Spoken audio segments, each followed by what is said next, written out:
This month, Wendy and I had a cool and educational conversation about asexuality with licensed marriage and family therapist Jenny Steinberg.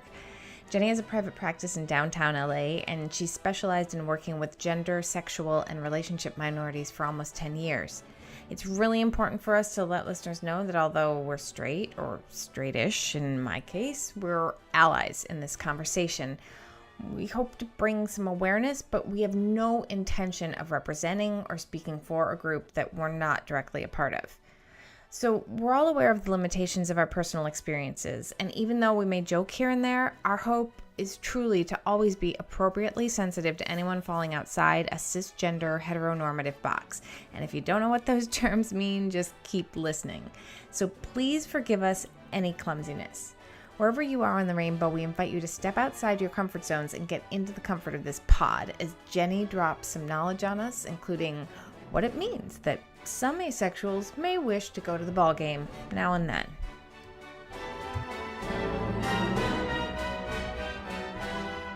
Are we doing this? Yeah. We are doing this, cool. girl. Cool. Yes. Yeah. Hey. So, okay. Hi. Hi, Jenny. So yeah, I've been downtown about 2 years, and before that, I was navigating the interstate license process because my previous private practice was actually in the Boston area. So I was licensed in Massachusetts, and then it took me a little while to do all that in California. But here I am. Yay. Yeah. So you're from Boston? No, I'm from LA originally. I moved out to Boston after grad school for a few years. Oh, nice. Yeah. Great. Yeah. And did you specialize in something in Boston? The same, gender, sexual, and relationship minorities. Oh, my Yeah. God. Yeah. So, what is that? Let's welcome everybody back to the relationship show. We didn't have a new episode last month because we had a lot of stuff going on, but today we're really excited to have joining us licensed marriage and family therapist Jenny Steinberg. Yay! Yay! As we were just talking about, she has her master's from Cal State Northridge, and she has a practice in downtown LA. She's a psychotherapist specializing in gender, sexual, and relationship minorities, and has been practicing for the past 10 years and is in the process of launching her own group practice. It's Through the Woods Therapy Center. Yeah, that's right. So exciting. I'm in the process of rebranding, and I've just hired 2 more people into my practice. So It's very exciting. yeah. And we wanted you here today because you wrote an article that you shared with me, and we've talked about this, and I find this topic really fascinating. We wanted to talk about asexuality, and I know we were just hearing a little bit about you. So as Wendy was just about to launch into, tell us about how you got involved in this and a little bit about asexuality as you understand it. Sure. Well, the first thing I always say when I'm talking about any of these demographics is I always want to disclaim that I am a straight ally. So I do not purport to speak on behalf of anybody who identifies as asexual or any of the other gender, sexual, and relationship minorities that I talk about. These people have their voices, and I really want to honor those voices because they're so important in this conversation. My hope is just to sort of educate people a little bit. The way that I got into this is that I have always kind of felt quirky. And so I've always sought out other people who kind of feel like they maybe don't fit with the mainstream. And so my whole life I've had friends who were gay, lesbian, and bisexual. And then later in my life, probably around grad school, I started having friends who were transgender as well. And then I started my career. And at the very beginning of my career, I moved to Boston. And one of the first close friends I made in Boston was a transgender woman who identifies as asexual, and I'd never heard about that. Asexual? Asexual, Okay. yes. So I asked her to teach me about it, and she told me that she's not really interested in having sex or having a relationship even, a romantic relationship with anybody. And as we'll talk about, that's one way to be asexual. That is not the way to be asexual, but that was her truth. And that was just so fascinating because I thought everybody wanted sex. I thought everybody wanted a relationship. Or to not pathologize that, right? So if you didn't, is that a red flag? Does that, you can imagine that some people would just Right. read into it and say, what is wrong with that? Yeah. You know? Absolutely. And there's a lot of that in this conversation. Yeah, outside the norm. Right. Whatever that is. And I love how Right, you yeah. said educate me, Right, instead of like, right. let me tell you what society says Oh, about yeah. this label or whatever it is. Oh yeah, definitely. I mean, I'm always learning. Every time I think I know a lot, I encounter somebody who just totally flips what I know on its head. And it's like, oh my gosh, please teach me about your life. I want to learn more about this because clearly it's working for you. You're living this experience, and I think that's amazing. I don't think that's bad or wrong or like in need of fixing. I think it's amazing because it's working for you. And it seems really fulfilling for you, and I want to learn about it. And you said that there are different how would you say it? I want to be appropriate and respectful. Sure. But like different ways in which this shows up and looks. Is that what you Sure, said? The sure. asexual. Asexuality, Okay. yeah. Asexuality. Yeah, yeah. So, asexuality is, I mean, every word and phrase we use under the gender. Do you guys know what I mean when I say gender, sexual, and relationship minority? Tell us. Why don't you Okay, so the acronym that most people use is LGBT. And so that stands for lesbian, gay, bisexual, and transgender. But when you delve into this community and you start meeting people, you meet all of these people who are not straight, cisgender, and even like monogamous. There are so many people in this community who that isn't sufficient for. So for a while I was saying LGBTQQAIPK, which was like lesbian, gay, bisexual, transgender, queer, questioning, intersex, asexual, polyamorous, and kinky. I mean, and then it just goes from there, and even that's not inclusive enough Right. for a lot of people. Wait, Right. but then So- if you say kinky, Mm-hmm. then but it's all cross. I would imagine it can be cross-pollinating? intertwined. Yeah, right. Because someone who's kinky can also be asexual. Absolutely. Right? Okay. Or Absolutely. bisexual, right? Right. Yeah. Right. Yeah. Okay, great. Sure, Or so- queer and kinky, but if you're Right. queer, it doesn't mean you are kinky. Right, You exactly. could be really conservative. Right. Well, and Sure. transgender also is separate from. I mean, it's something. It's not what you're doing. It's not this kind of sex No, that right, you're it's having. who you are. Exactly. So the sort of oversimplified distinction between sexual orientation and gender identity is sexual orientation is who you want to go to bed with, and gender identity is who you want to go to bed as. Can you say it one more time? Sure. Sexual orientation is who you want to go to bed with, and gender identity is who you want to go to bed as. But of course, this isn't like gender identity. It's not something that only exists in the bedroom. And once you pull asexuality into it, you realize that like some people actually don't want to go to bed at all, and that has no influence on what their gender identity may be. Interesting. Yeah. Wow. Absolutely. Yeah. So fascinating. Yeah. Makes And- it much more difficult to decide what to wear in the morning. No, I'm just kidding. Yeah, no, you're right though. You're Right. absolutely right, because people who have fluid gender identity talk about that. They talk about waking up and looking at their closet and thinking like, do I feel more masculine or more feminine today? Yeah, I do that, and I'm heterosexually identified. Right, And right. I Which feel that actually way. is separate, right? Because that's sexual orientation. So Exactly. cisgender is the word you're looking Yeah, for. yeah. But then we get into the nuanced difference between gender identity and gender expression, right? Right. So gender identity is who you feel you are. Gender expression is what you put out to the world. So that's like when you walk into a room, do you kind of like skip into the room, or do you kind of like trudge into the room? And people might say that skipping into the room is more feminine and trudging into the room is more masculine. Sure. But this is all a social construct that's culturally defined. So that might, like, gender expression might look different in our culture than it would in another culture in another part of the world that defines genders very differently. Sure. Yeah. Yeah.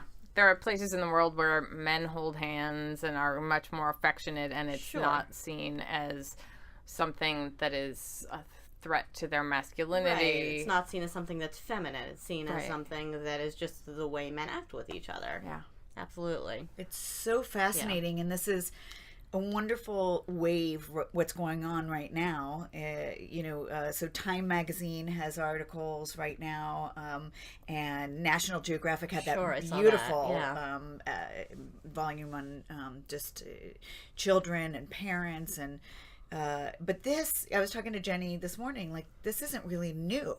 It's just coming out as, the media is just, bombarding everyone with it. But this is not new. No, this isn't new. It's just that There's more of a voice. There's more of a right, platform. exactly. I think the internet has done a lot for it, because people who walked around saying, "Am I alone? Is this just me?" don't have to do that anymore. They can Google, "I'm a man who feels like a woman," and they can look that up. Or they can Google, "I don't feel like I'm male or female," and they can find message boards, and they can find articles, and they can find scholarly research about it, which is just so wonderful. Or they can Google, "I'm not sexually attracted to anybody. Am I broken? Is there something wrong with me?" And then they can find AVEN, which is the Asexuality Visibility and Education Network, and see that there are a gazillion people just like them. It's asexuality is actually 1% of the population, which is astoundingly high when we think about how little we talk about it. Wow.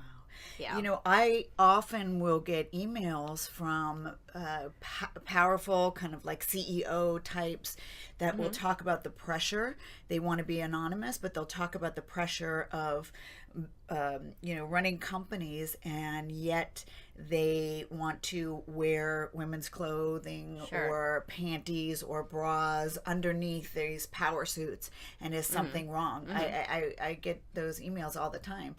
And it's interesting. On one hand, I'll say, "Wait, is somebody kind of like joking with me?" And then my next response is, "No, they really are reaching out." Yeah. So, but they trying to normalize their experience and say, "Is this okay?"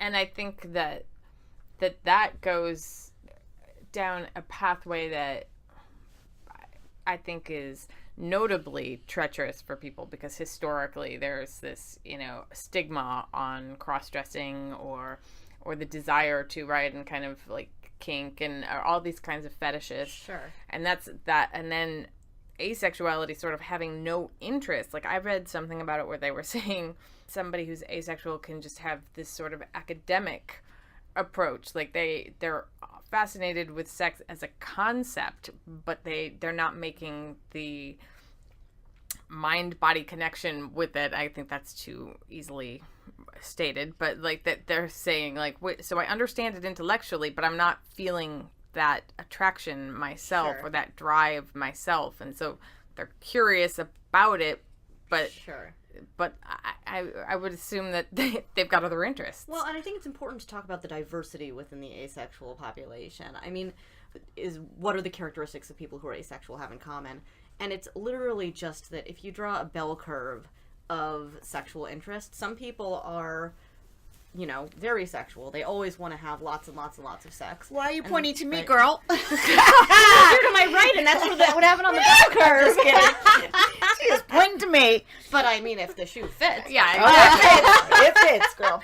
And then you get the other end of that bell curve, where people never, ever, ever want to have sex. Yeah. And so, if you think of it as a bell curve, it's so much less pathologizing, because we're all somewhere on that bell curve, on that spectrum. Well, and there are some times when you don't want to. I mean, Wendy and I were talking about this the other day, that, it's like, oh man, I think my asexuality is acting up a little bit. It's just like, or is this it's the last thing on your list of driving forces. Sure, and that speaks to just like the human experience and fluidity of sexuality of all kinds. It's nice that there's a choice too. Sure. So that you can decide. It's not just something that happens, but you can say, I feel like this right now, or I can move into, how many times do we do couples therapy, and they definitely, one person wants kink. Is that how you say it? Kinky? Sure, yeah, Kink. yeah. Well, BDSM. Yeah. Freak, wild. Queerness. But Yeah. they want some flavor, they want some spice, they want something that is not so vanilla. So but at the same time, I would say along the lines of somebody identifying as asexual as a sexual identity. So right, it's not that's a choice. Not a choice. Exactly. That's not a choice. So it's like being gay, lesbian, or bisexual. Right. That's somebody who kind of is hardwired is always a dicey term, but that's somebody who their sort of home is to the left of the center of that bell curve, where they say, I am not, the whole world seems to revolve around sex, and that does not resonate with me. But there's so much more that asexual people have that's different from each other than that they have in common, because there's so much diversity in that community. For example, some people who are asexual are also aromantic, like my friend that I was talking about, right? So this is somebody who not only isn't interested in sex, but also isn't interested in having a romantic relationship, doesn't want to kiss, doesn't really want to cuddle, just doesn't want anything to do with any of that. She wants friends, but she doesn't want a romantic relationship. Other people who are asexual absolutely do want a romantic relationship. They're very happy to kiss and cuddle. In fact, that's very important to them. They're looking for that kind of connection in their life. But they just don't feel any drive to have sex. So an asexual could want a life partner. Exactly. And somebody to connect with, as you're saying. Right.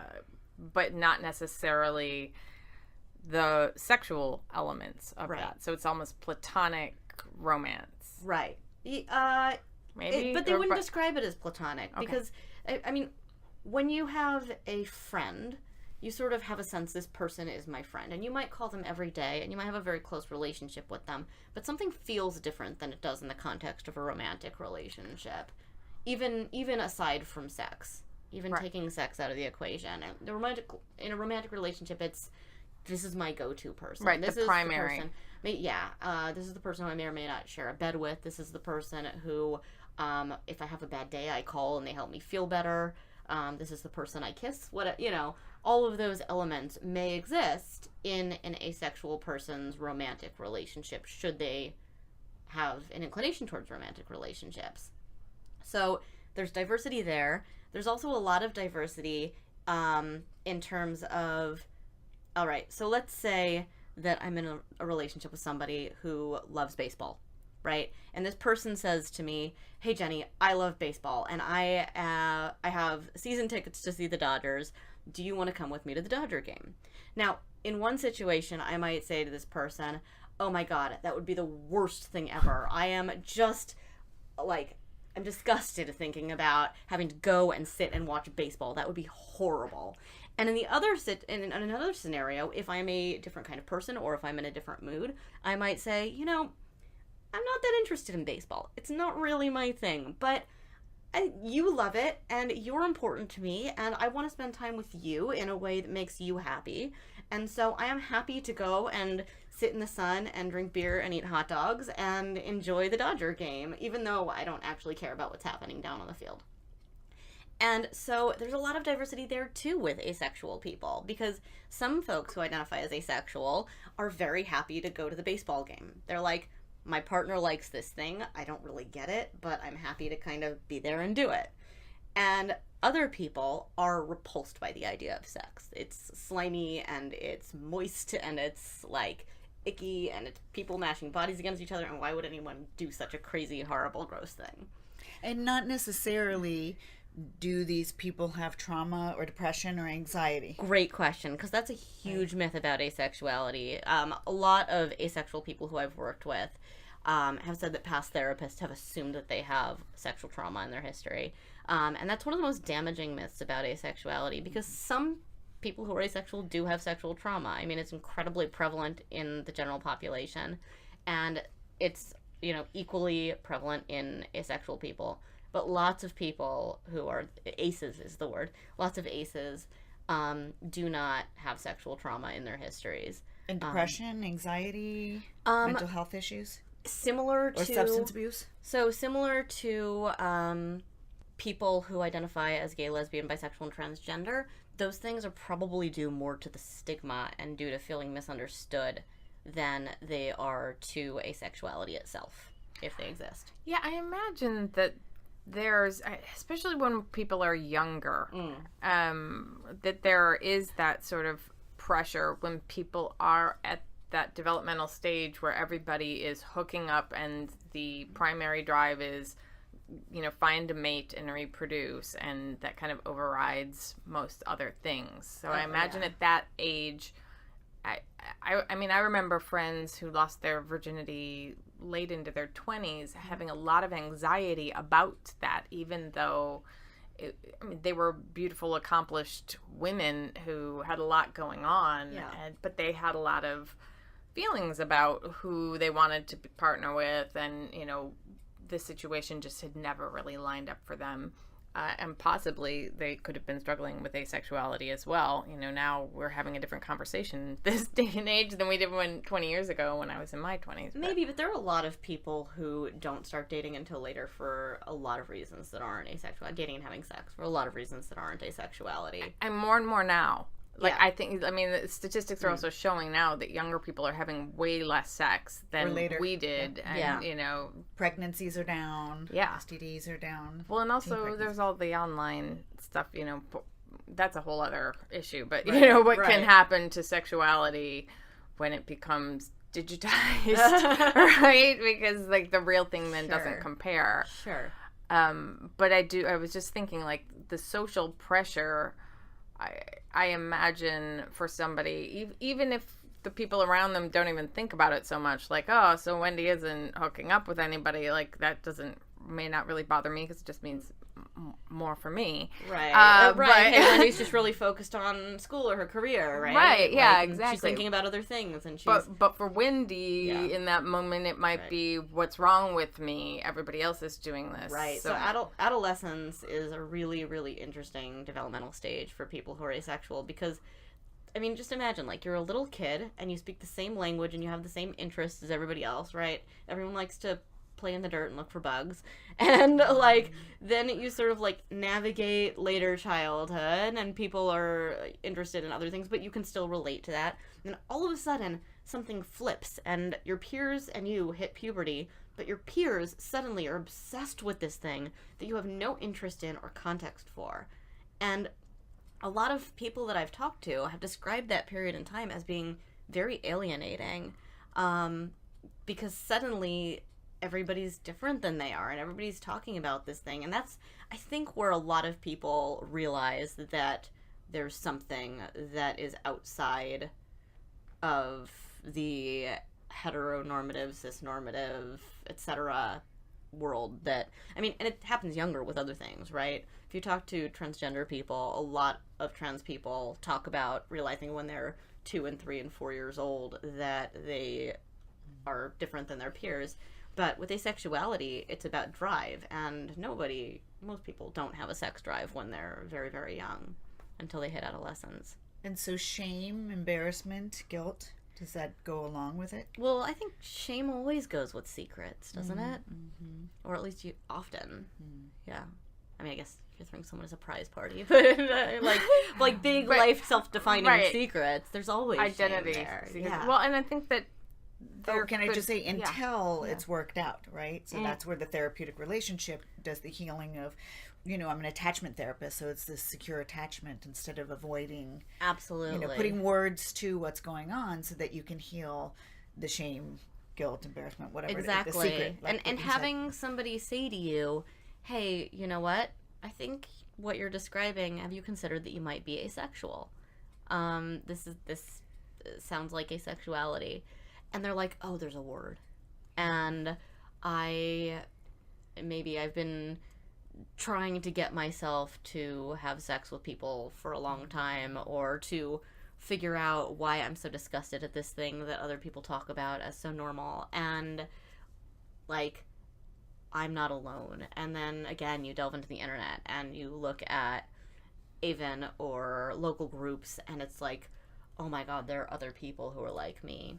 So are there communities of asexuals offline? I know that there are online. There's an LA-based asexuality meetup. When I was in Boston, there was a Boston-based one. Oh, cool. I'm sure they're all over the country, probably all over the world. Well, that's something new. Yeah. Can I just ask, so is it they are born, it's innate, or can they change stages as as life stages go on? Can they come out of it, or is it one consistent kind of Sexuality is always fluid. I don't know if you've met in your personal life or encountered in your career, but I've seen a few people like this who have always identified as straight until they met that special someone, and suddenly it was like, oh, there's more depth and potential to my sexuality than I realized.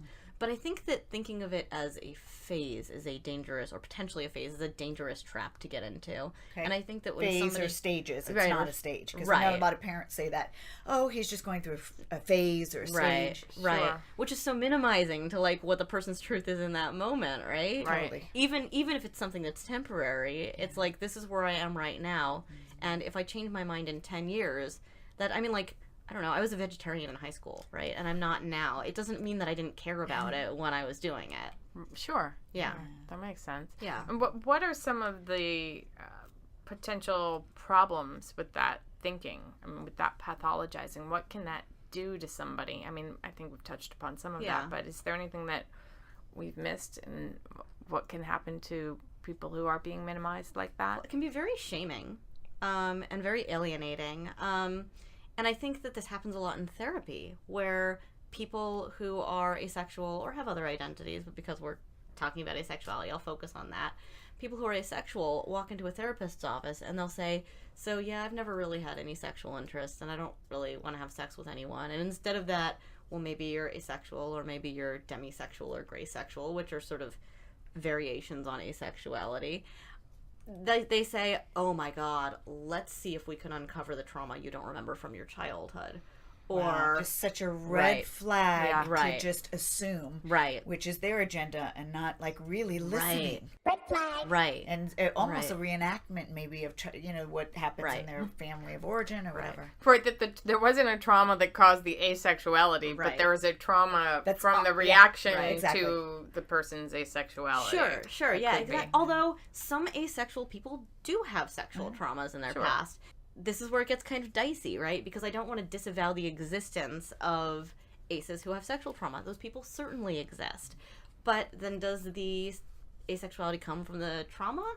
Well, I think that the answer there is we don't know.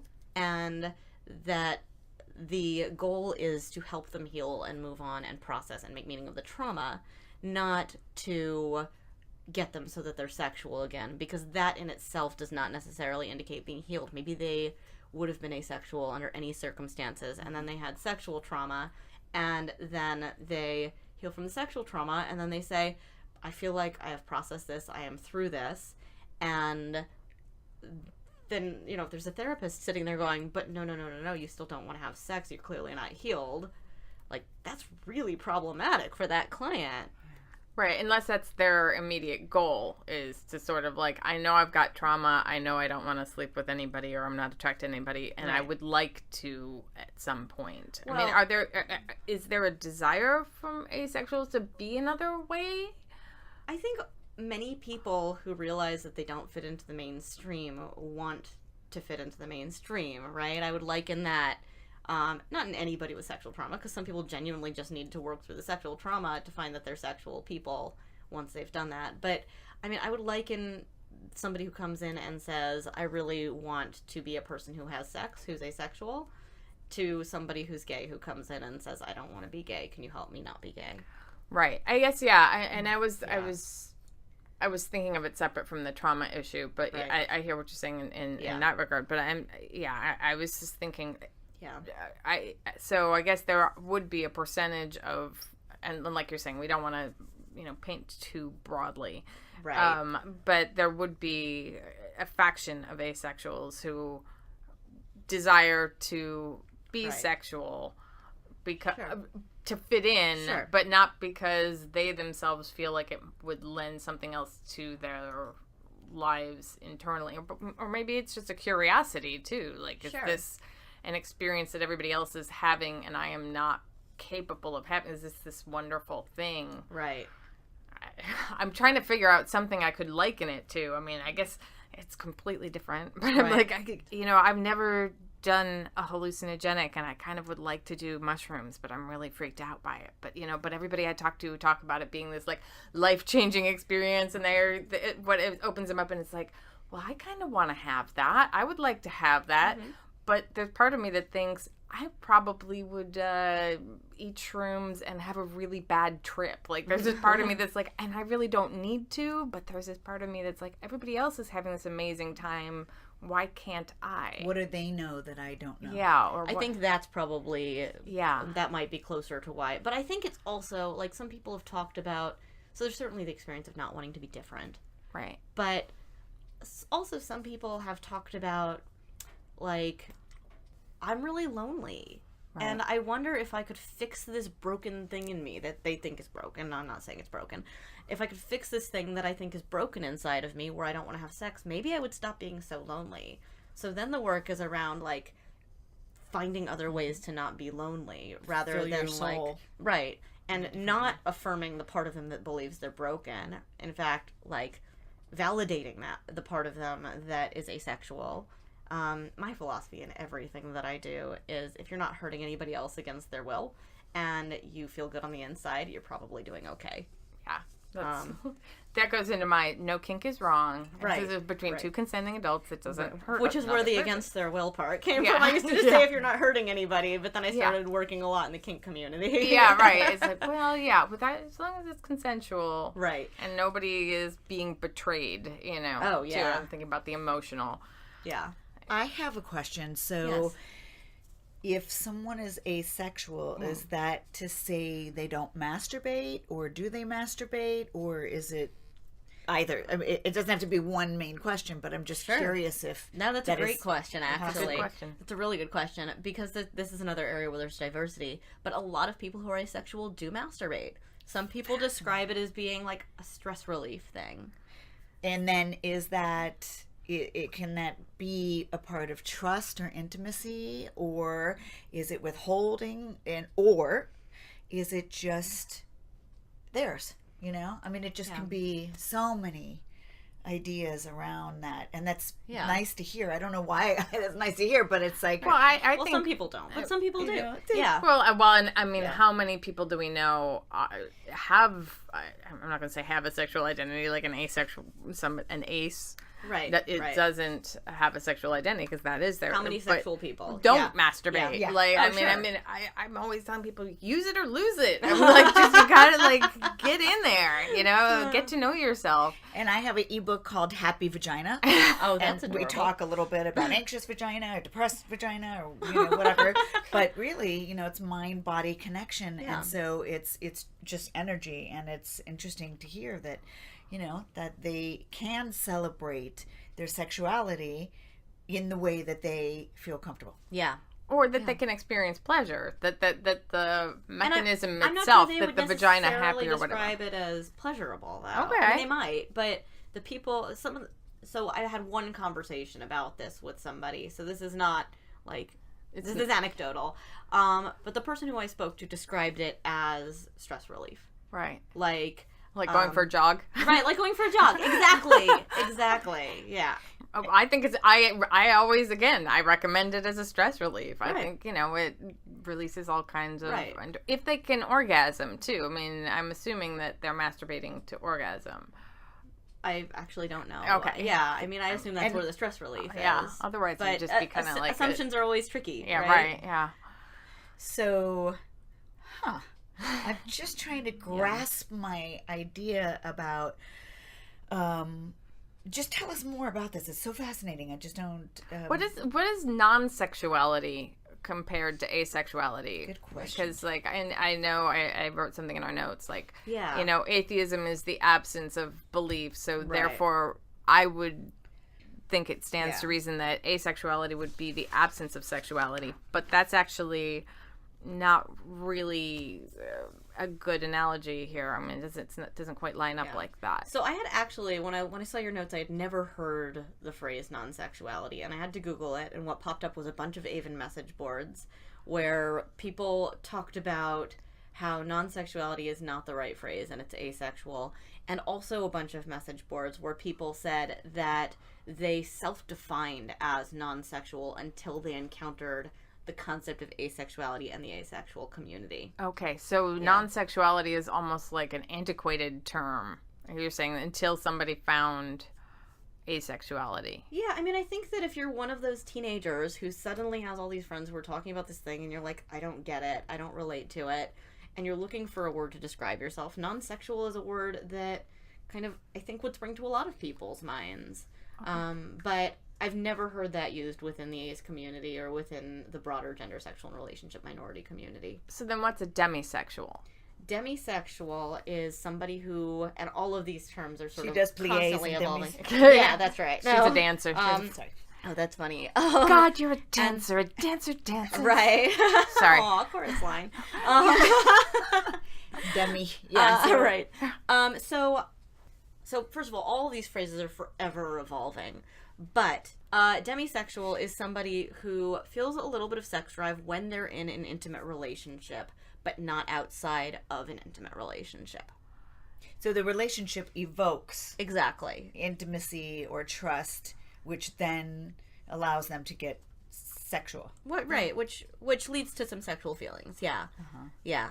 So it's not somebody who's out looking for a hookup, like For sure who's not. just Yeah, not working the absolutely grinder or the Tinder, just looking for something to satisfy them on Saturday night. Right. Exactly. And it's, well, I don't know. Okay. Yeah, that's right. It's definitely not somebody who's looking for a hookup. But that the sexual who have maybe it's somebody, maybe some people who have identified as asexual, but then find themselves in a relationship and finding those feelings, as you said, Wendy, I think like coming out of that trust and intimacy, and then it's kind of born in a relationship. It's in the context of a relationship. Right, exactly. And so that's demisexual, and then there's gray sexual, which is, if you think about that It's bell not curve, sex with aliens. It is.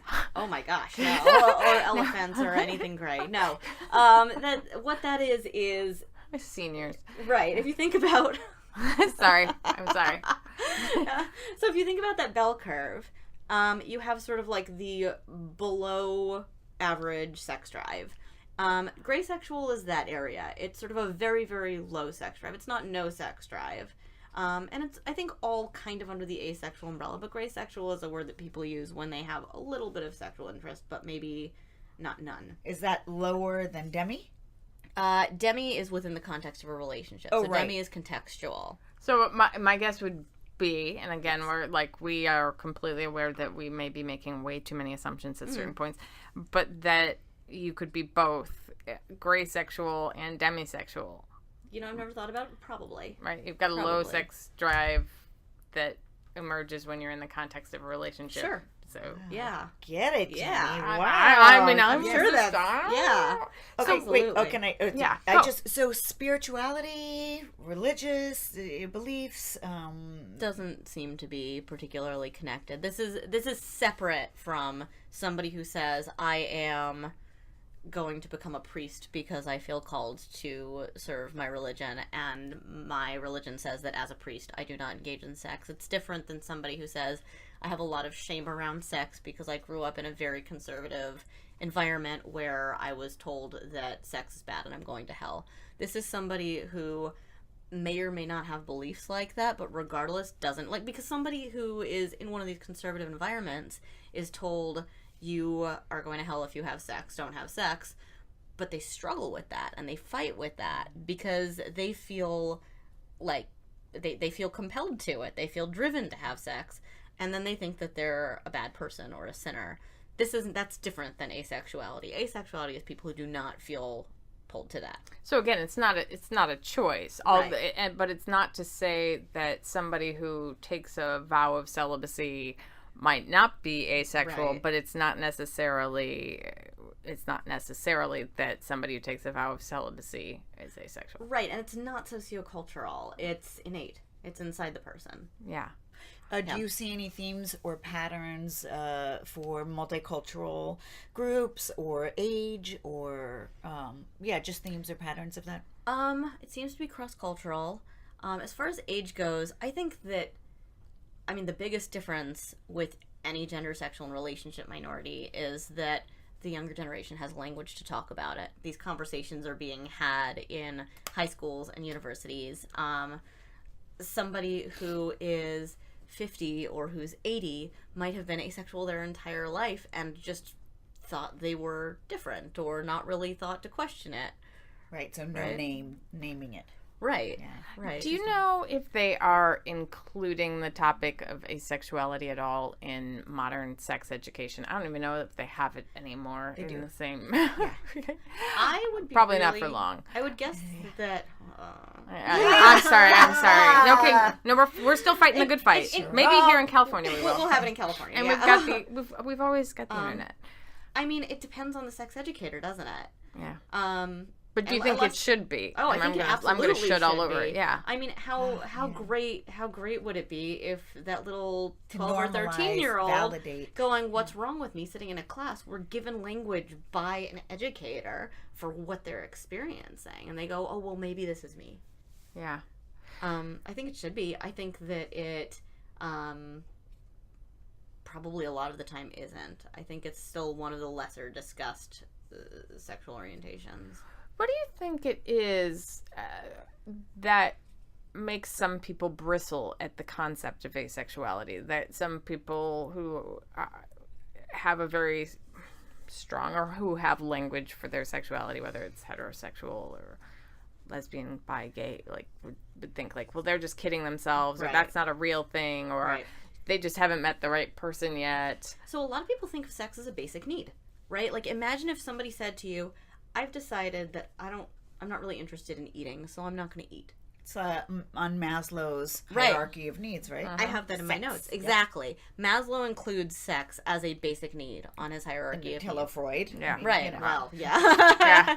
Little. I think Freud was on the right side of the bell curve. You thought it was all you wanted. Right. So, yeah. So we all, not we all, many of us, many sexual people think of sex as a basic need, as something that is a driving force and that is foundational to our existing in this world. So when somebody says to you, I don't have any interest in that, that's not something I want as part of my life, I think a lot of people just don't have a context for understanding that. And then people feel threatened by what they don't know. Yeah.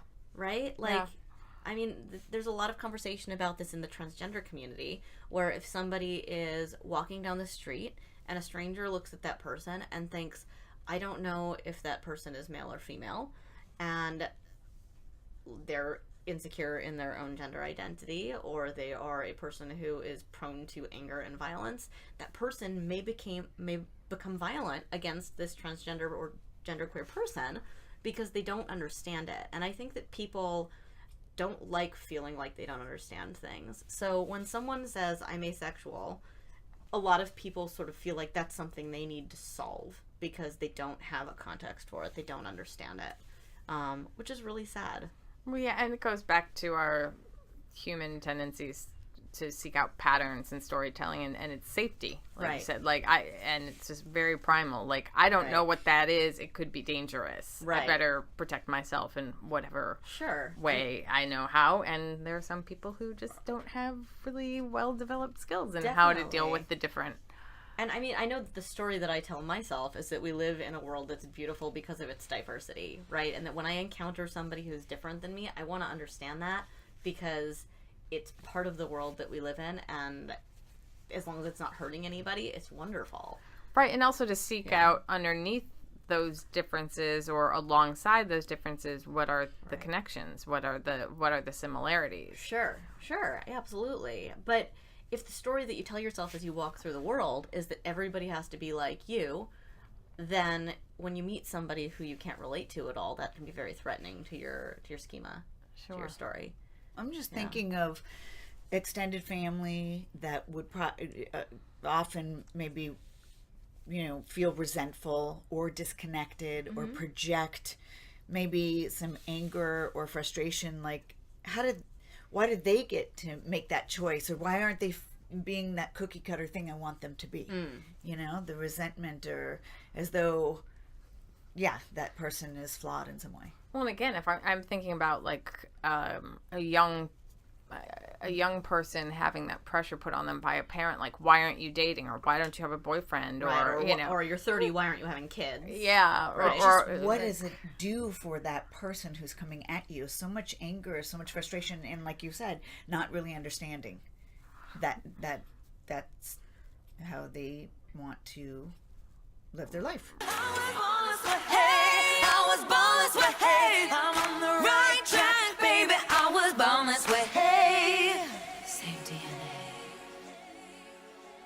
right. Right. Well, and coming out as asexual is a really interesting thing, because I think we think a lot in terms of, like, the absence of something makes us think about the thing.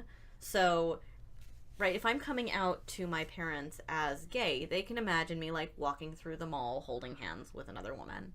But if I'm coming out to my parents as asexual, suddenly I'm talking to my parents about me having sex and then me not doing that. So then what they're thinking about is me having sex, and why do they need to know what goes on in my bedroom anyway?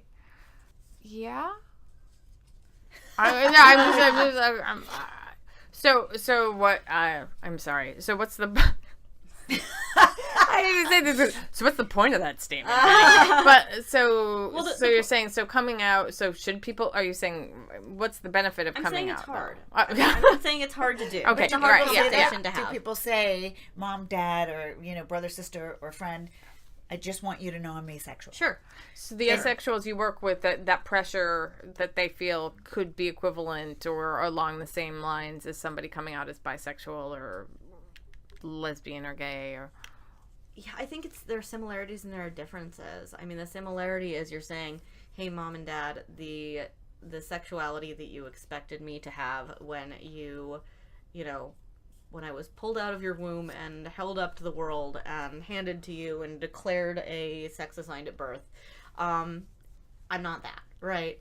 But there are a lot of differences too, because what you're talking about is, like, the most intimate thing that most people think as a taboo think of as a taboo in terms of talking to their parents, right? So it's I guess the closest thing I can think of is, if you're kinky, do you come out to your parents? right? Yeah. And do you feel like it's important? Does it need to be said? I think for some people, they don't need to put words to it. That's their own personal business.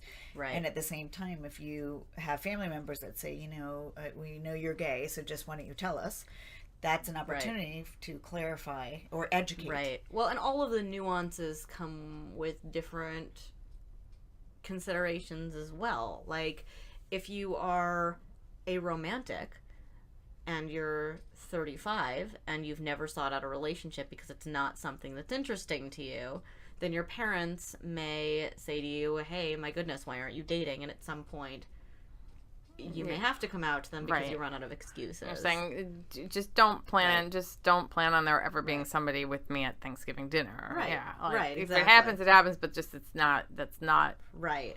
what I see. Okay. Right. I see what you're saying, but But if you are in a romantic relationship, then you may have to come out to your parents because they wonder why there are no grandkids, or you and your partner can just agree that, like, this is not something that you're sharing. So it's very individual. So is it possible for an asexual person to have a relationship with somebody who is not asexual? I mean, what does that look like? I mean, what is having like falling in love with somebody and finding out that they're asexual? I imagine on some level, I mean, what if you were, I'm just right now, this is coming to my mind, like, what if you're having a relationship with somebody and then at a certain point they tell you, like, that they're asexual and they love you and you're in this relationship with them and you want to have this relationship with them, but you realize, oh my God, they've only been having sex with me because I want it and they're not enjoying it or whatever. I mean, I imagine that could create a lot of issues in a relationship. Absolutely. Yeah, absolutely. Or negotiate. You can negotiate and say, let's have an open relationship so one person gets their needs met. Oh, of course. But I'm just thinking, like, at the beginning stages of that, when somebody coming out to your parents, kind of like you're saying, like, some people are like, I just don't even want to know what my kids are doing in the bedroom, and asexual. this is, again, a gross assumption. Of course, there's the idea, the loss of the dream of maybe grandchildren or, the wonderful partner that your child will be bringing that you can show off to all your friends. Although an ace who's happy to go to the baseball game, there might be grandchildren. Sure. Right. Okay. So. Wait, what do you mean?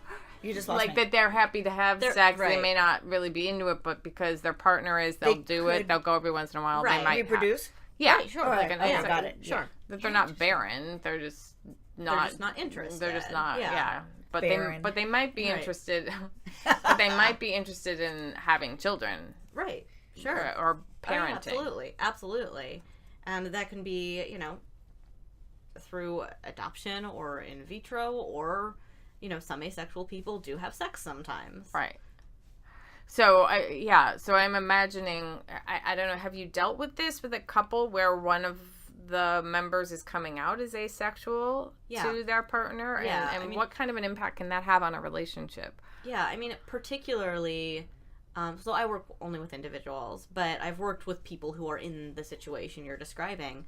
And I think that it's hard. I mean, basically your partner is saying, this thing we've been doing for 5 or 10 or 20 or 40 years, I've been doing kind of out of obligation. And honestly, once the sexual partner hears that and then starts to sort of integrate that knowledge into their hindsight, I think a lot of partners are like, oh, that explains why they never seemed that into it. That explains why they never initiated. That explains a lot, right? I now understand this relationship differently, but it's also really painful.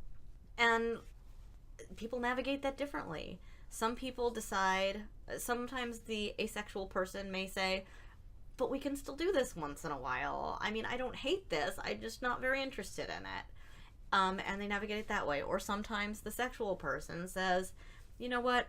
I love you, and that matters more than anything. And sex is 15 on the list of things that I like about our relationship. And so let's just focus on those top 14. Instead of society's pressure to say a good marriage or a good relationship has constant, consistent sex, and exactly. pressure to have sex, 10 times a week or whatever when you're not, So 10 times a week? What relationship are you in? Whatever, I'm just saying. I don't know anybody who... Well, I actually have some statistics on how often married couples have sex. Yes, actually. I knew you would. Bring it. Fabulous. Well, research.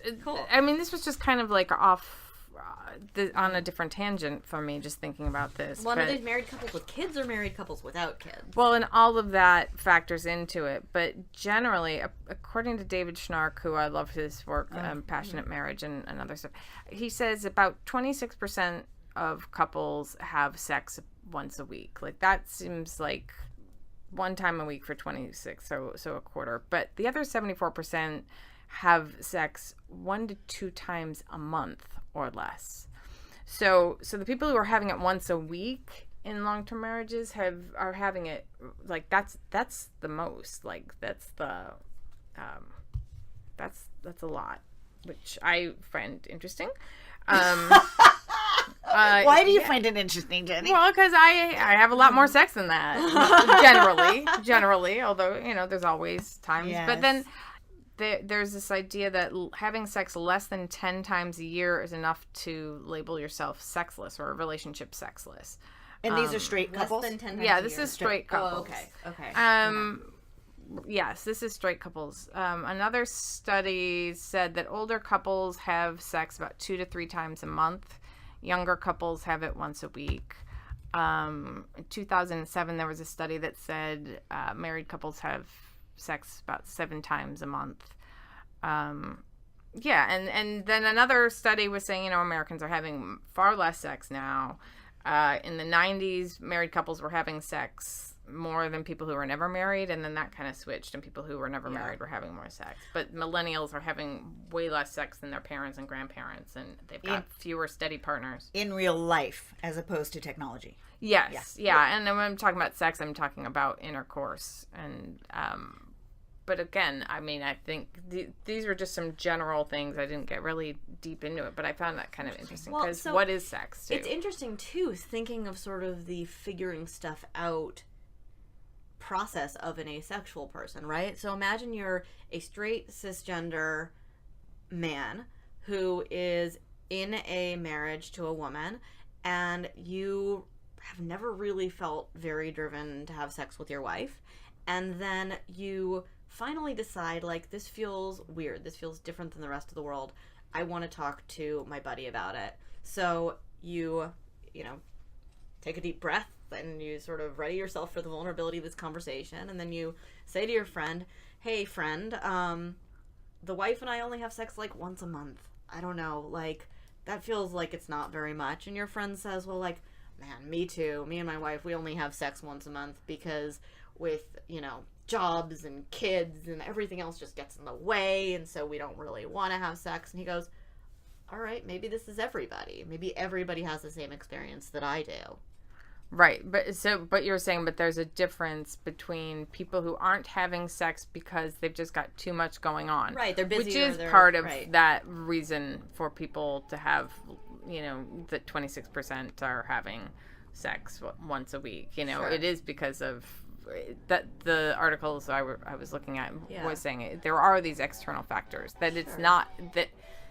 Especially the longer relationship goes on, that it becomes lower on the priority list. Sure, if you're busy or you're tired or you have had too many arguments with your spouse to the point where you just aren't really interested in having sex with that person anymore, that's really different than somebody who just doesn't have any sexual interest and who probably never really has.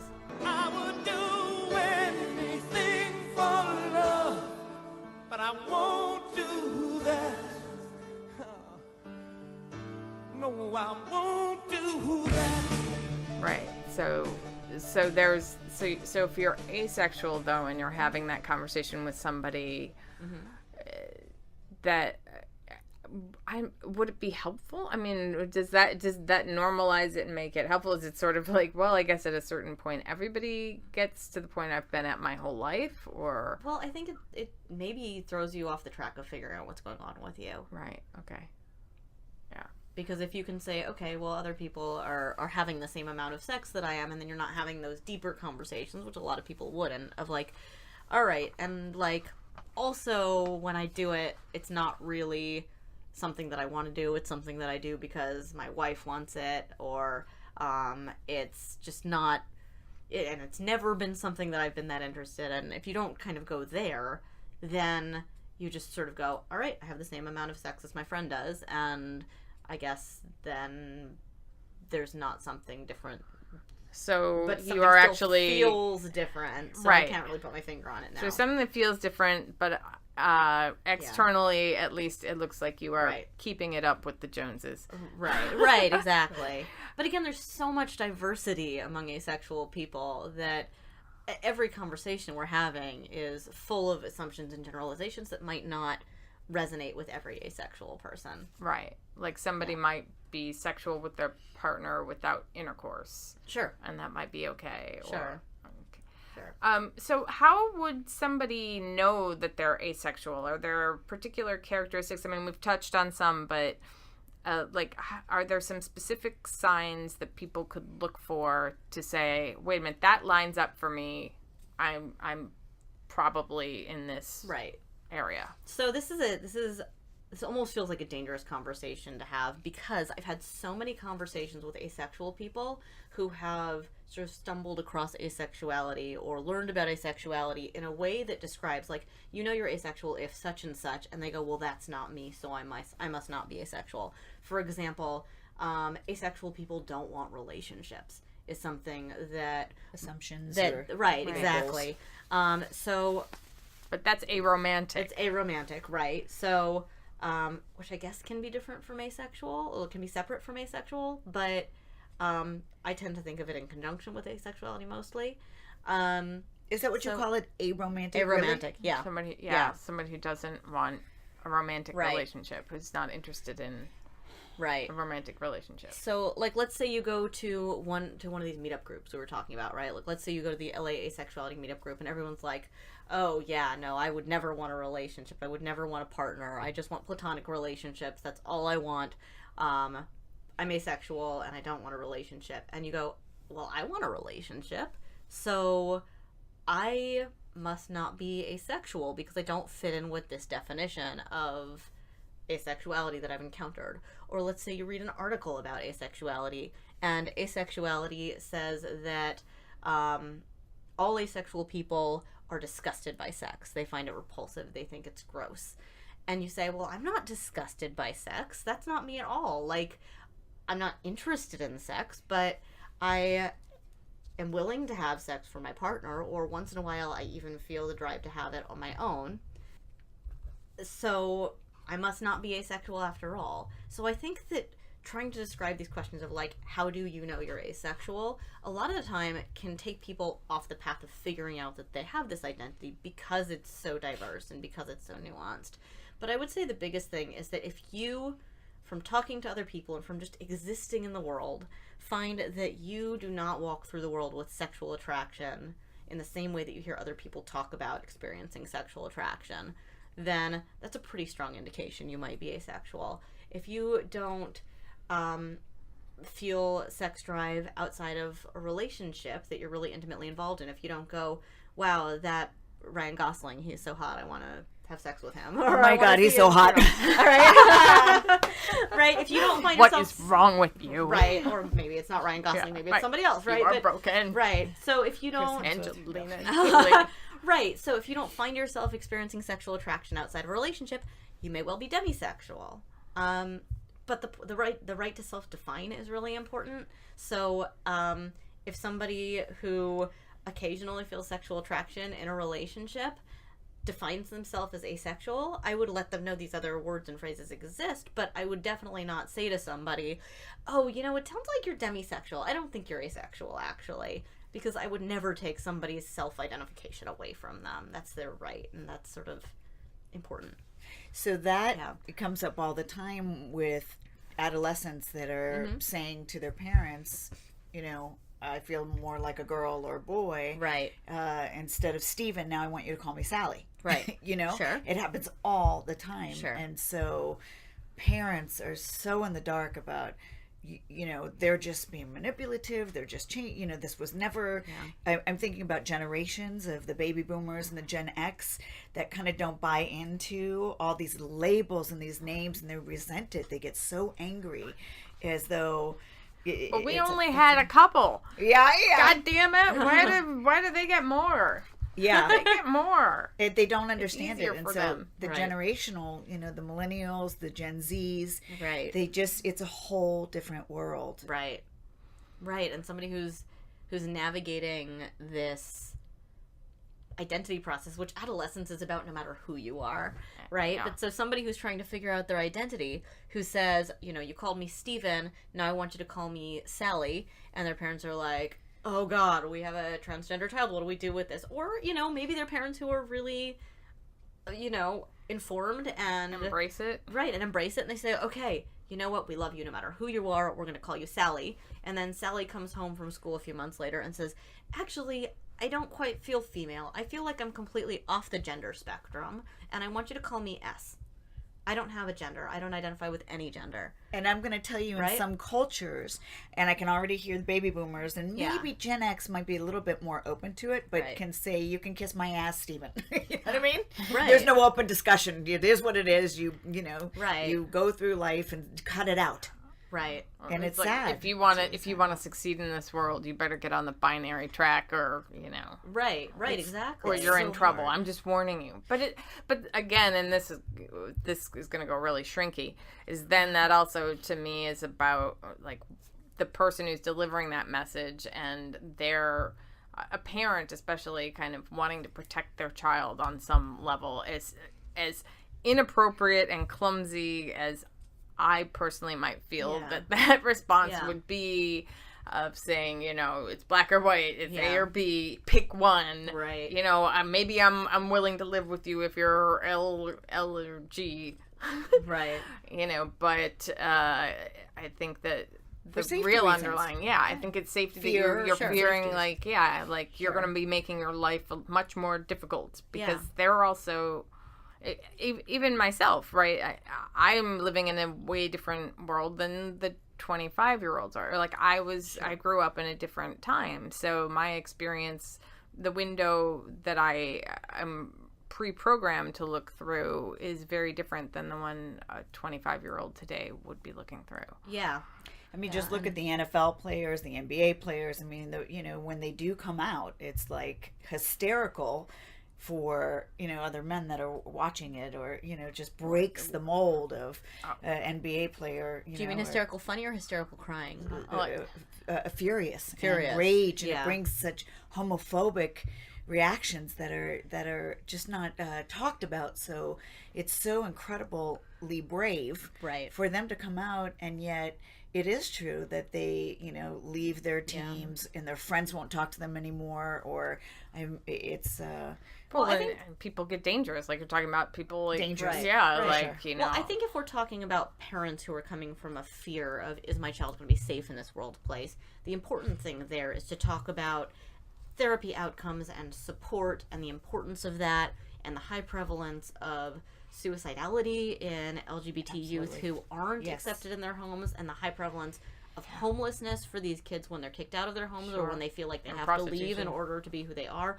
Right. And then a lot of these homeless kids, the only way they can survive is to engage in the prostitution, right, or the that, economic sex. try to figure out Yeah, how to Right, make a exactly. living. Exactly. And so talking to parents and trying to move, I saw a great talk yesterday. James Gay gave a great talk. he's great. About working with transgender clients. And he said if you can move a parent over even, he cited a study that said if you can move a parent even just like one tick, it doesn't have to be to acceptance, but from like non-tolerance to tolerance, the outcomes are so much better for those kids and for those teenagers. It's validating the reality. Right. Exactly. And I would imagine that the parents also, struggle with grief and loss over what they wanted to have or what they thought they had, and then, the situation that is showing up. Sure. I think when you have a baby, you sort of envision a certain kind of life for that person. And the more rigid you are about that vision, the harder it is to adjust when that vision isn't met. Right? Like, even if you have a baby and you're like, we've all been podiatrists, and this baby is going to grow up and be a podiatrist. Like, we love feet. Like her father and grandfather and great-grandfather. I yeah, need right. to get yeah, those corns. Right. No kink is wrong. But yeah. Right. So, and then it's like, but I'm an artist, Dad. Right? Right, yeah.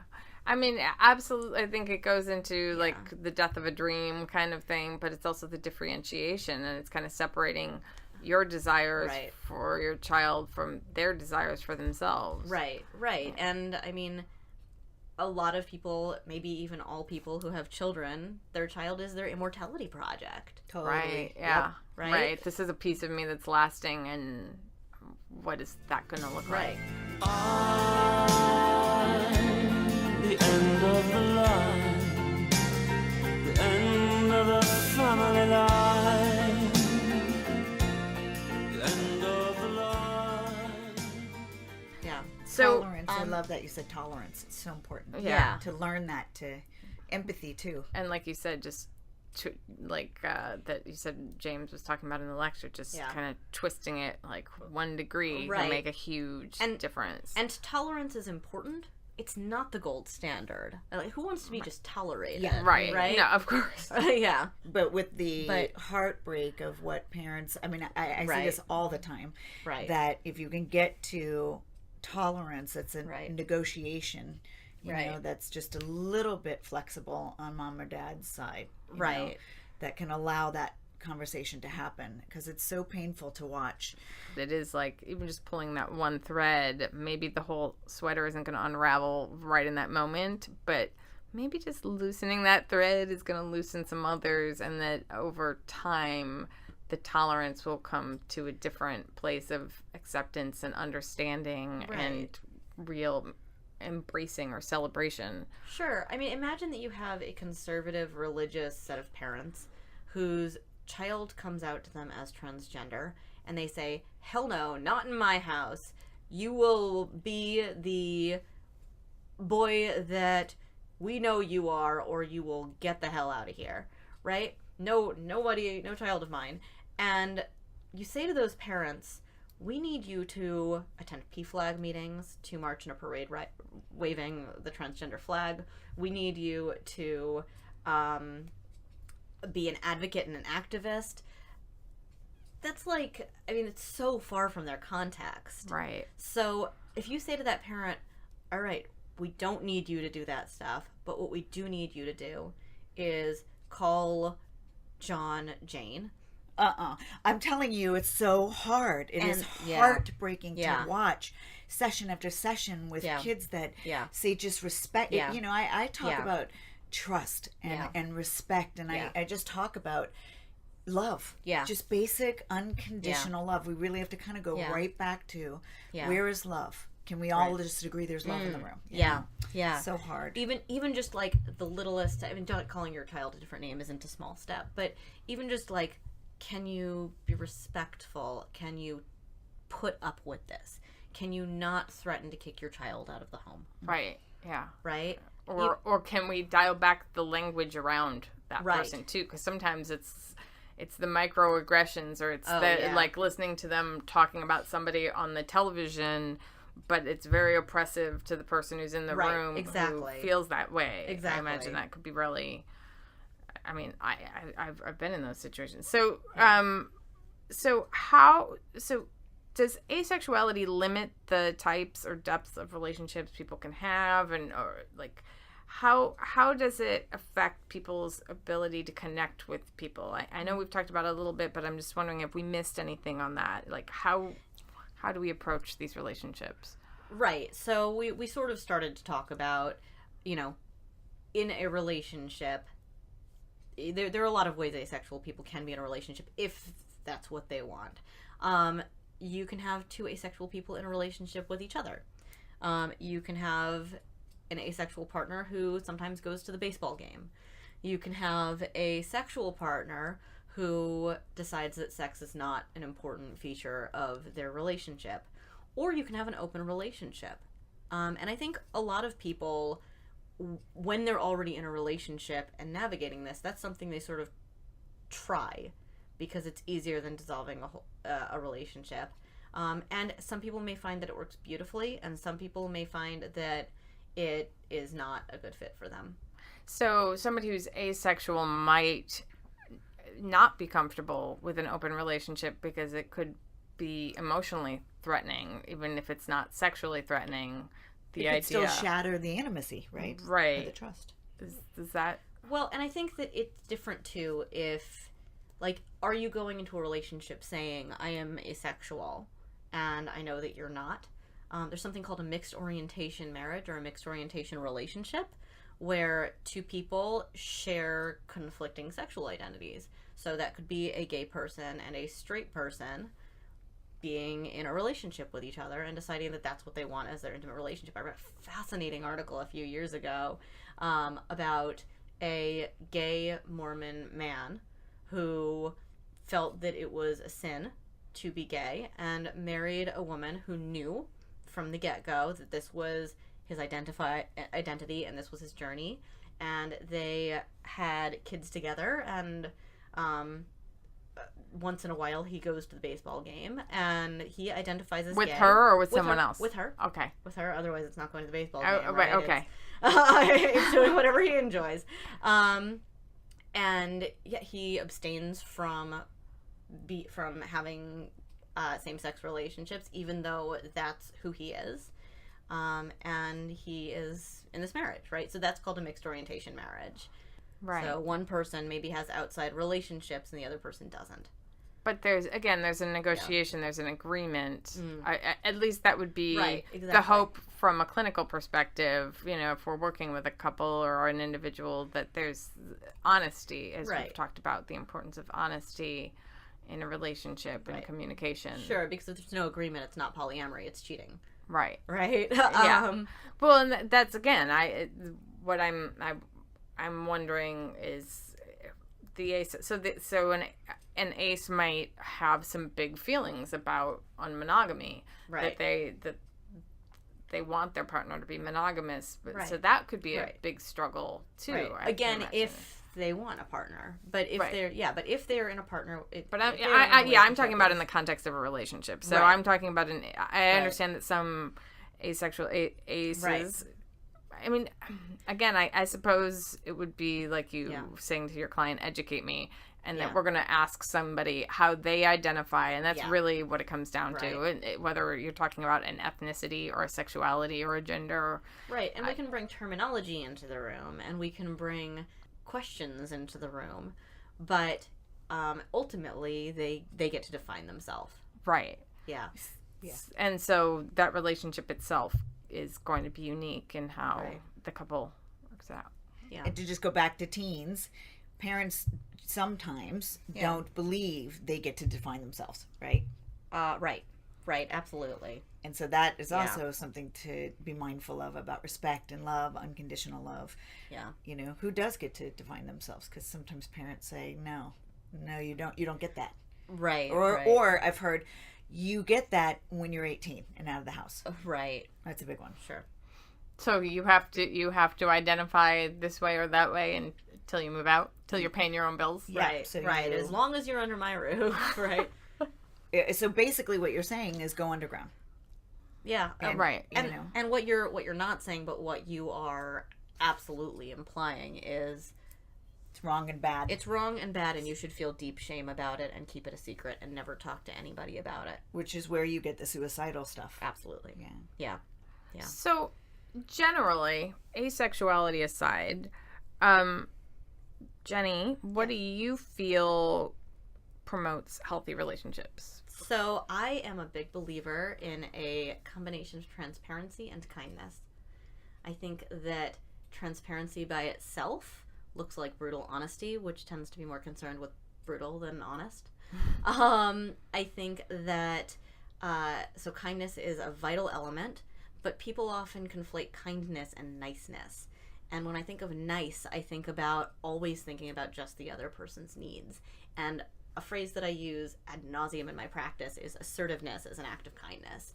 Asking to have your needs met is so important because what it's saying is asking to have this need met is really, really vulnerable for me, and it's really difficult for me, but I value you enough that I am going to take a deep breath and consider your needs and then ask to have mine met. And what all of that boils down to is just really solid communication.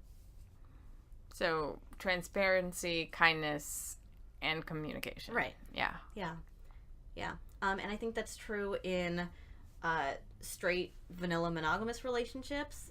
And I think that gets more important when there are other and gay vanilla monogamous relationships. But when you add other factors such as a mixed orientation marriage or polyamory or kink, I think it becomes even more important to communicate openly and regularly and really be explicit. I mean, there are rules in every relationship, and whether we define those rules or whether they're just sort of unspoken rules, they exist. So when you are in a relationship that has complexities to it, right, that involves other people or that involves power play or that involves orientations that are different and you're navigating that, it's very important to be really explicit with those rules. I think everybody should be explicit with their rules, ideally. Yeah, but, I do too. but it's not it's not necessary. It's Right. not a natural thing for everybody. I mean, it really, I think, comes from a family of origin. Right. Like, how did people in your family communicate or not? Absolutely. Was it all nonverbal? Was it a lot of assumptions? And because Right. that, Boundaries. Right. yeah.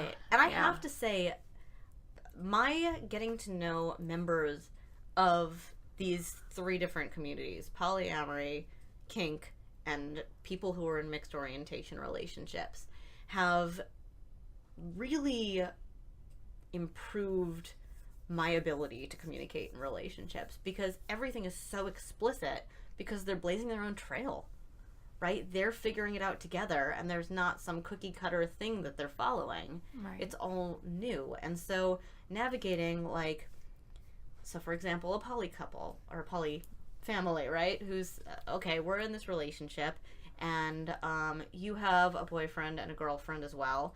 And I have a boyfriend, and how do we navigate the time that these other three people are playing, like the role these other three people are playing in our relationship, and let's get out the calendar and let's look at it, and like if I'm like exhausted just listening to this. I'm like, who has the fucking time? Right. But yes, I'm jealous of that. right, and if I meet somebody new, do I have to talk to you about them, or can I just go out with them?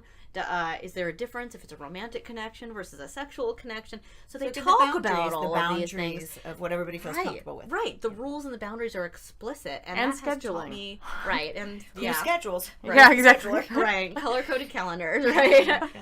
God. That has taught me, talking to these people has taught me so much about how, like, the gold standard of communication in a relationship. Yeah. But because there's so many different factors in that can really step in it. Right. Oh, and saying to your wife, I don't like your new boyfriend. He makes me really uncomfortable. Right? And those conversations. So that's that balance of kindness and transparency that's so important. Yeah, I've known polyamorous couples who then come to problems like that too, where there's kind of this, we may have these outside connections, but then we ourselves are the primary couple, and when that connection starts to feel threatened, then something has to shift. It's like maybe that person has to go. A third person has to be reconsidered because they're becoming more emotionally involved than the primary relationship can handle. Yeah, absolutely. And then, like, what are the rules around, do we have the right to request that? What does it mean if you're my primary relationship? Right. We could talk for 2 hours about polyamory. Right, yeah. There's so much there. You to come back. I'd love to hear. That's come back and we'll talk about polyamory. Yes. Yeah. Absolutely. So you'll come back, we'll talk about polyamory. And so I would love that. Yeah. So, but from this conversation on asexuality and sexual, as a sexual minority, is there anything else that we missed or? What I got from this today, which is just a very important message, is because someone is asexual, that is not avoidant. That does not mean it has to be avoidant. Definitely. Or ambivalent attachment, right? That it can be a secure, attached person, creating intimacy, trust, and love in their way. Absolutely. Absolutely. Yeah, I think for me, one of the things that I found really interesting, just even preparing and along with this conversation and our conversation in the past, Jenny, is this, and somebody who identifies as an ace, which is a new term for me, as ace can be sexual. Yeah.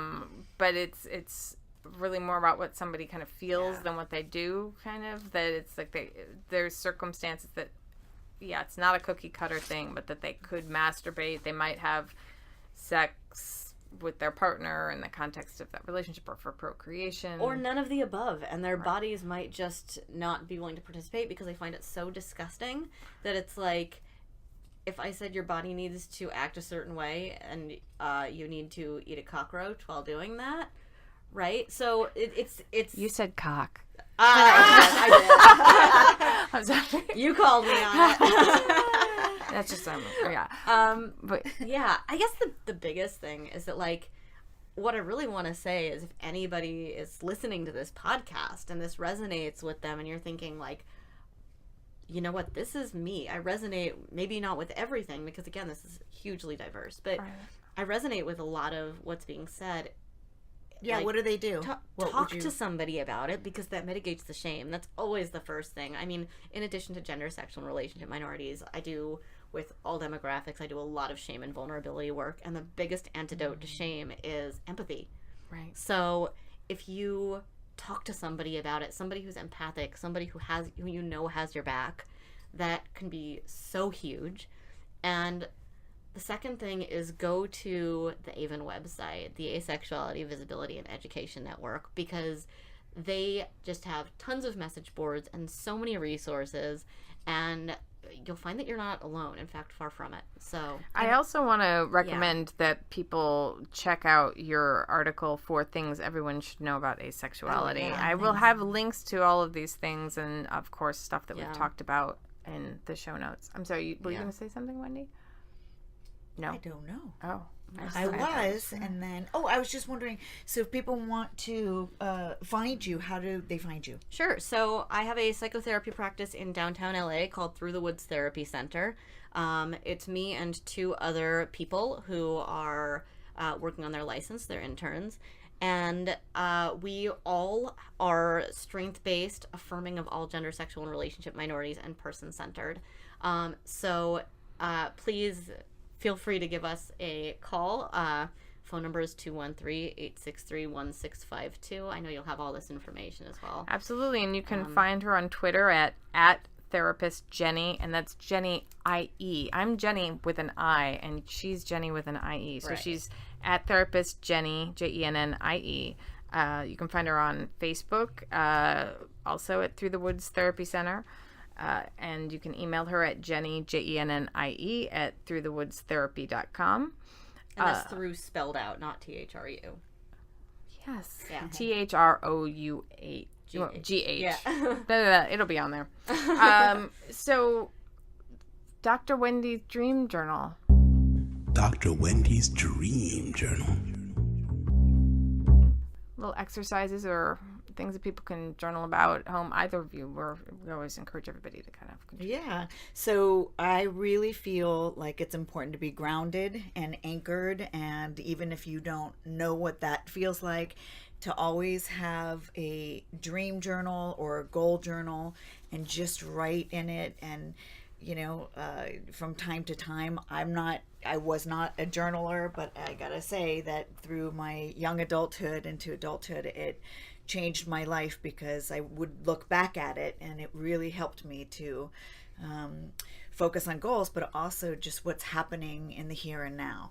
So as you were talking, Jenny, I was thinking about maybe people can journal about moments in their life with relationships of transparency, kindness, and being assertive. And, it's all about secure attachment, and that looks so many different ways. But I just, you're strength-based as we are, and that's a beautiful way to really highlight that it's there in their hearts. And sometimes we don't even think about it, but I just love that transparency, kindness, and assertiveness. So, and to build on that, also, not only in the context of relationships, you can also go one step further and in the relationship with yourself. Yes. Like, what areas may you not be fully transparent, fully kind, and fully assertive with oneself? Because if we can't do it with ourselves, it's going to be, just as challenging with someone else. And I think I would also recommend people maybe consider, okay, if I just for half a second step away from the binary spectrum of, orientation and identity, what other ways might I describe myself? And maybe they're not any of the terms that we've used today, but even if it's just making up your own term, or I have my girl crush on Elizabeth Banks. That she's my new one right now, but it's other people in the past. Always Sandra Bernhard will always be my girl. But places in which it's can we be comfortable with our questioning moments? I'm a big advocate for just the big Q. I identify as Q, because and queer and questioning, and I love that because I think that there's some freedom in that, and saying I'm not going to be either or. And I think that comes out of the fact that I'm biracial too, but that that I always kind of seen the world like that. So what does it look like if you challenge yourself for a moment to just step out of a binary, well, also honoring the fact that owning privilege as a straight person creates a context for the oppression and challenges of people who don't share that privilege. Right. Yeah.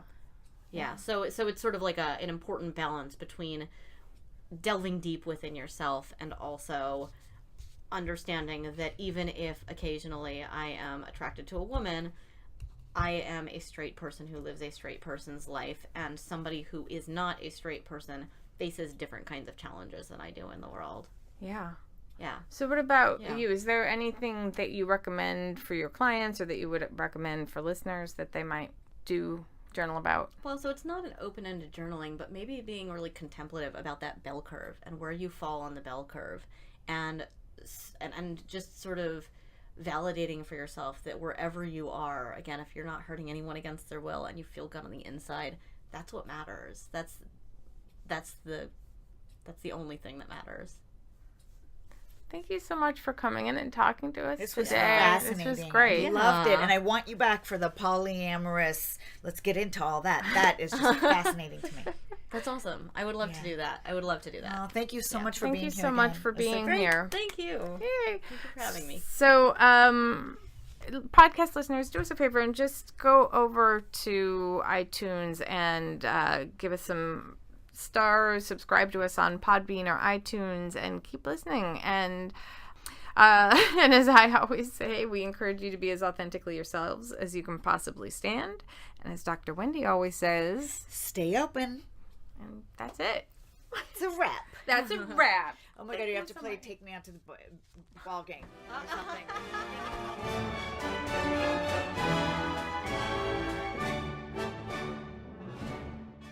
We hope you learned as much as we did talking to Jenny. That's Jenny with an IE, Steinberg. Again, you can find her at throughthewoodsTherapy.com, and through is spelled THROUGH. You can find us on social media. Wendy and I are both on Facebook. I'm there at Jenny JV Wilson, and she's at Dr. Wendy O'Connor and Associates. You can find me, Jenny with an I, on Twitter at Jenny JV Wilson, on Instagram at The Preppy Rebel. My email is jenniferjvwilson@gmail.com, and my website is jennyjvwilson.com, but it needs an overhaul. You can find Dr. Wendy on her YouTube channel. On Twitter, she's at Ask Dr. Wendy. On Instagram, she's at I Am Dr. Wendy. Her email is drwendyo'connor@gmail.com. Her website is drwendyo'connor.com. Doctor is not abbreviated, it's spelled out DOCTOR. And her phone number is 310-712-1230. You can email us any feedback or questions at relationshipshowla@gmail.com. And do us a favor, just click on that little button and subscribe to us on Podbean or iTunes. And if you enjoyed the show, leave us a review or just give us 5 stars if you can't find the words. We would really appreciate it. All right, until next time. It's not that I'm troubled, and it's not that I'm rude. I just need to find someone who doesn't need to be nude, to love me forever and to love me true, because asexuals are not just some prudes. I don't need to have sex to show you my love. There are so many other ways you haven't dreamed of. I can take you on a trip to somewhere you've never been. I will do your laundry time and time again. And if anybody tells you that you're unnatural, just turn the other cheek. You don't have to be sexual to find love. Can you say it one more time? Sure. Sexual orientation is who you want to go to bed with, and gender identity is who you want to go to bed as.